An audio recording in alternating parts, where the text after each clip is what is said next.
let's talk about resting and not feeling bad about it. Resting isn't as easy as you think, and if you live with a chronic illness, you probably already know that. Just think about when you do get ill, when you catch a bug and you have to rest, how boring that gets. And now imagine that on a much larger scale. This week in particular, I have been having to rest a lot more than I would like to.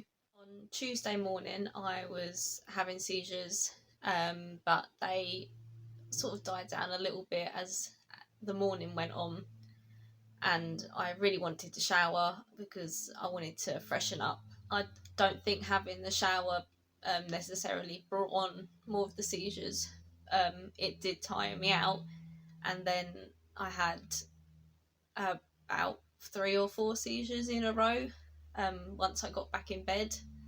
Well, luckily I got back in bed. I think I had one in the wet room, and then somehow Mum, with her superhuman mum strength, managed to get me from the wheelchair onto my bed before I went into the next lot of seizures.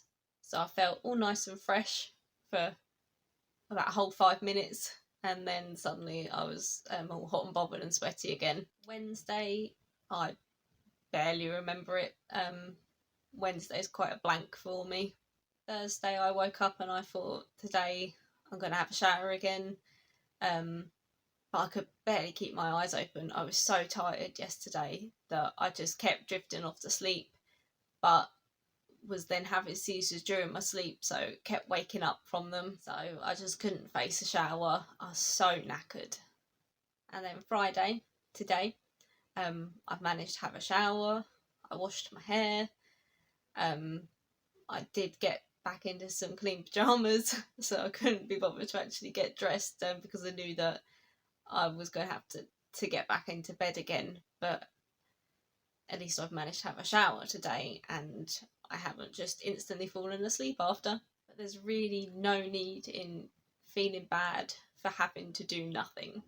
It's often actually really hard to do nothing. And I was working and had a day off, and then was sort of doing nothing and relaxing, and that was fun because it was different from what all my other days were like. But not doing anything because you physically can't is no fun at all.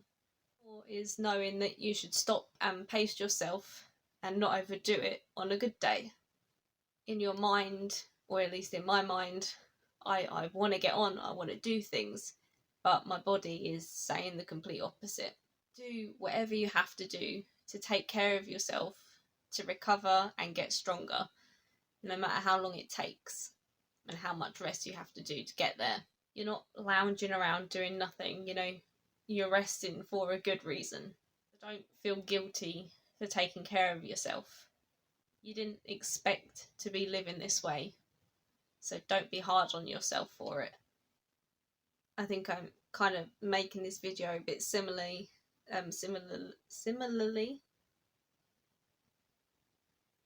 think you know what I'm trying to say, to my last one, like for a bit of advice to myself as well, to look back on, as well as to hopefully help others, to remind myself that this is just part of living with FND. This is what happens sometimes, so I shouldn't feel bad about it. Thank you for coming back to my channel and listening to my thoughts. And I will see you next time. Bye.